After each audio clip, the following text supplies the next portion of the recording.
counsel, Aaron D. Drake, said that we have worked hard to be able to say on Friday we did it. Unfortunately, that's not going to happen. In a dance, it takes two to tango, and it has been difficult to find a beat, to find a rhythm, to find the same sense of urgency from the league, just to be frank, to get this done. Okay, this is wild. The WNBA just offered players a 30-day extension to avoid a complete work stoppage, and the players are basically saying thanks, but no thanks. We're talking less than 48 hours until the deadline, and the entire 2025 season could implode. But here's the kicker, what's happening behind closed doors is way more explosive than anyone's talking about. And by the end of this video, you're gonna understand exactly why this isn't just about basketball anymore. This is about power, control, and whether the WNBA can even survive what's coming next. So let me break this down for you. Friday, October 31st. That's the deadline. Most people expected negotiations would fail, and guess what? They were right. But what you probably didn't hear is what the players said when the WNBA offered that extension. One line in the report stopped everyone cold. The players might be willing to consider an extension under the right circumstances, but they feel those circumstances do not yet exist. Did you catch that? They're not even sure they'll accept more time to negotiate. That's not hardball tactics. That's scorched earth strategy. Strike. The players could strike, or the owners could initiate a lockout. Now, I see in this scenario, if the players do not accept the extension, then they would just say that they were going to strike in this situation. And from my understanding, if they were to not accept this extension, and again, they have like less than 48 hours to do it at this point, if they're not going to accept it and they will go on strike, what it does is it makes it so these players are no longer part of. See what's happening here? The players have three options on the table. Accept the extension and keep talking. Negotiate in good faith without protection, which is basically career suicide if you've ever been in negotiations before. Or option 3, strike. Full stop. No facilities, no courts, no training staff, nothing. And get this, if they strike, it's not the superstars who get hurt. Breanna Stewart, Sabrina Ionescu, they've got private trainers, elite facilities, endorsement money stacked up. But that mid-tier player making $70,000, the rookie trying to prove herself, they're the ones who lose everything. No gym access, no team facilities, no development during the most critical months of the year. What's even more insane is the timing. Back in 2019, they did a 60-day extension and finished negotiations in January 2020. But that was COVID year. Everything was chaos anyway. This time, the season's supposed to start on schedule. The holidays are about to eat up November and December, and we're watching this thing spiral in real time. Now, we've also gone over this in previous videos. It seems like there's a he said, she said going on between the players and the owners and the WNBA. Both sides are kind of just pointing fingers. There's been so much that has been wildly unprofessional, in my personal opinion. We've went over all of those things in previous videos. Hold up, did you hear how he worded that? Difficult to find a beat, to find a rhythm, to find the same sense of urgency from the league. That's WNBA Players Association. Senior advisor Aaron D. Drake basically saying the league isn't taking this seriously. But here's what that actually means. Both sides are playing chicken with an entire season on the line, and neither one wants to blink first. You know what's crazy? This has turned into the messiest he said, she said in professional sports. The players are leaking information left and right. The league's firing back with official statements. And somewhere in the middle, the actual negotiations are drowning in all this public drama. Check out what the WNBA just said in response. They said, "We have been negotiating with the Players Association in good faith and with urgency for several months with the goal of finalizing a new collective bargaining agreement as quickly as possible. Throughout this process, we have been clear that our top priority is reaching a new collective bargaining agreement that addresses players' ask for significant increases in pay, benefits, and enhancements to their experience while ensuring the long-term growth and success of the league and its teams. We urge the Players Association to spend less time disseminating public information and more time joining us in constructive engagement across the board." Spend less time disseminating public information and more time joining us in constructive engagement. That's corporate speak for stop running to social media every 5 seconds and actually negotiate with us. And honestly, they've got a point. Remember when Breanna Stewart went public about the unrivaled league details? Or when Nafisa Collier dropped those bombshells about ownership motives? Every single leak chips away at the player's leverage. You can't negotiate from a position of strength when you're airing everything out on Instagram. But here's the thing, nobody talks about why are the players doing this. This is where it gets interesting. They're not just leaking information for fun. They're building public pressure, trying to force the league's hand through social media outrage. It's a calculated risk, and it might be backfiring spectacularly. Had to say. Now, the things that Nafisa Collier had to say, if those things are true, those hold a lot of weight and those kind of shed a little bit of light into the WNBA ownership and kind of their motives behind the scenes. But we've had multiple instances where players are leaking information that we as the public did not need to know. We don't need to know what they are negotiating, all of the terms, all of the details. I think is actually hurting the leverage of the WNBA when they continue. Okay, listen to this part carefully because this is where the whole thing falls apart. The revenue split. Currently, players get 9% of league revenue. 9%. The NBA players, they get 50%. Every other major sports league, somewhere between 47 to 50%. So obviously the WNBA players want more, right? But here's the kicker.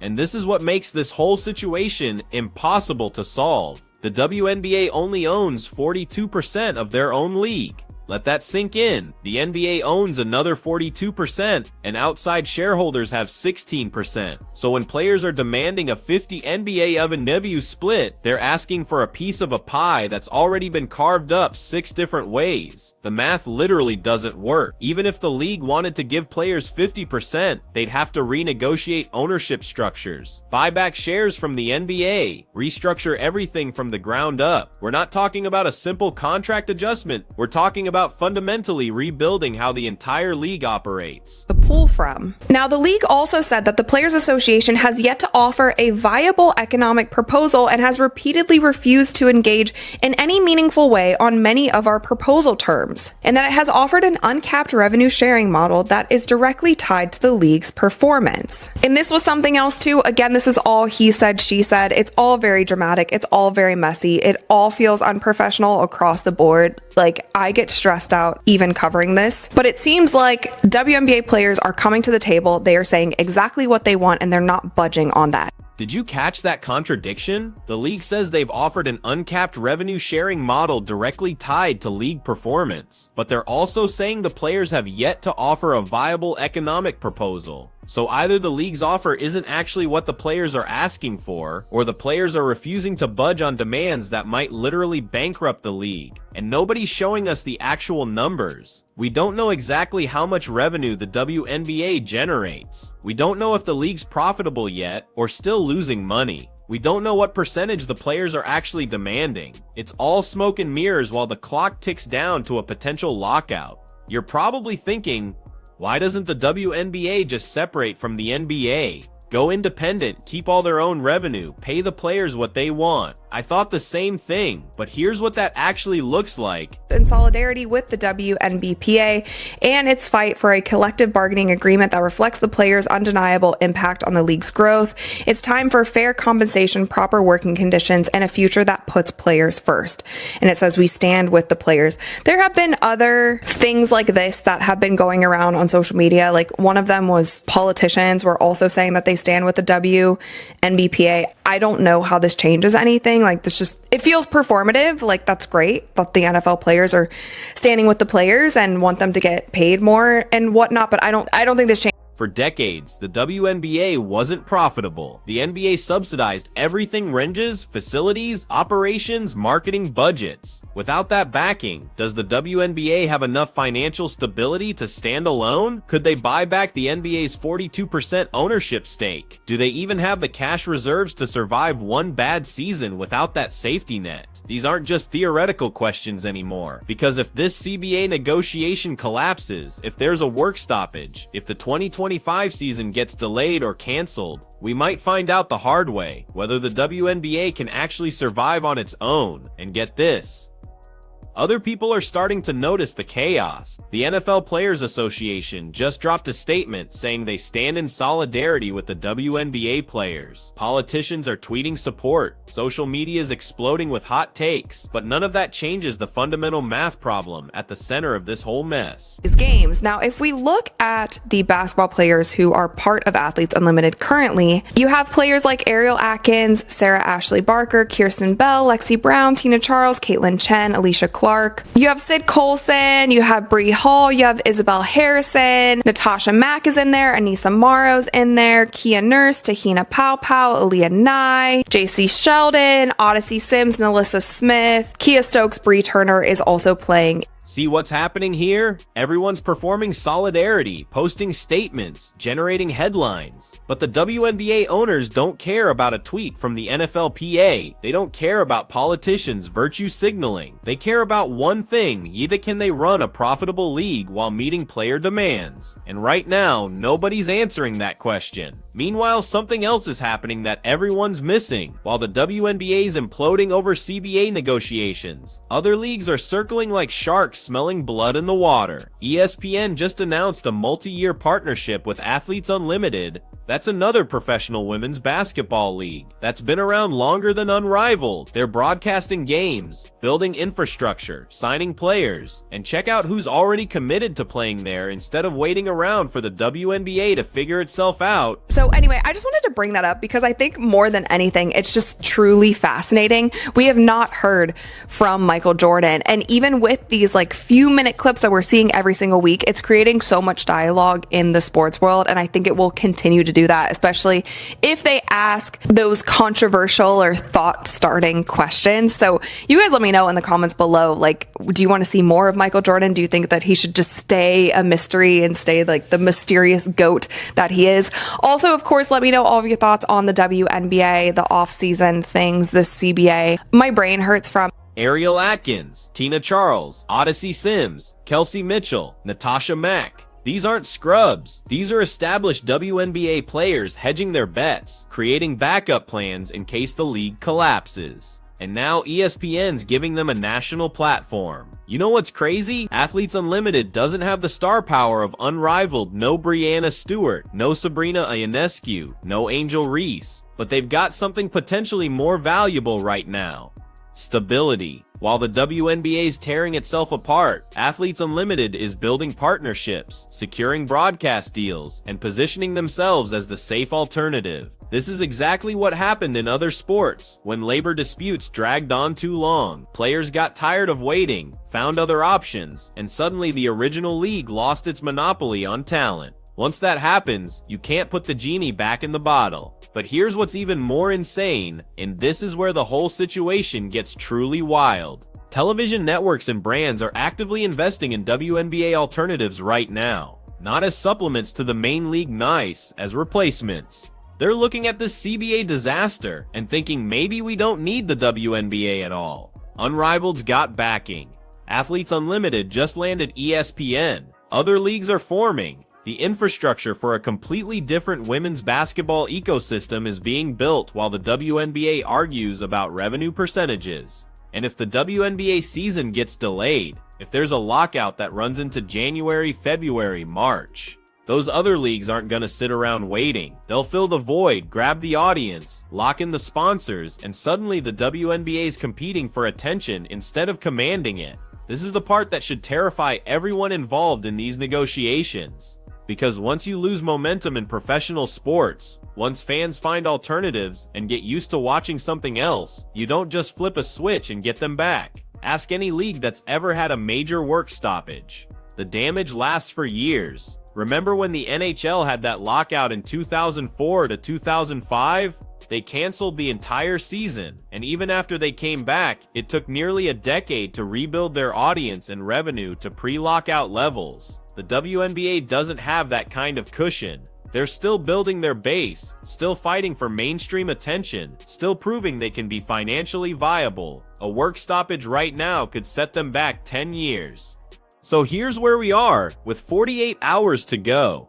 The WNBA offered an extension. The players aren't sure they'll accept it. Both sides are blaming each other publicly. Alternative leagues are positioning themselves as replacements. And nobody's showing us the actual numbers that would help us understand if any of this is even solvable. What happens if Friday comes and the players reject the extension? What happens if they strike? Do they have the financial reserves to outlast the owners? Do the owners have the patience to let this drag into 2025? And most importantly, at what point does this stop being about fair compensation and start being about ego and stubbornness? Because that's what this is starting to feel like. Both sides dug into positions they can't back away from without losing face. The players want their 50% revenue split, and they've made it their line in the sand. The owners can't give them 50% without fundamentally restructuring ownership and potentially bankrupting the league. So now what? The only way forward is compromise, but compromise requires both sides to give up something they've publicly committed to. And in the age of social media, where every statement gets dissected and every concession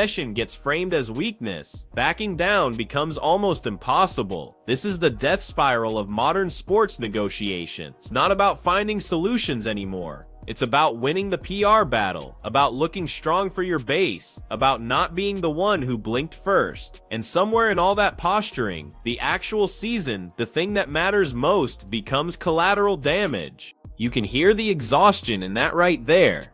And honestly, same. This entire situation has become so messy, so dramatic, so unnecessarily public that it's hard to even follow what's real anymore. Every statement gets contradicted, every leak gets denied, every offer gets rejected. It's like watching a relationship implode in slow motion while both people yell about it on social media.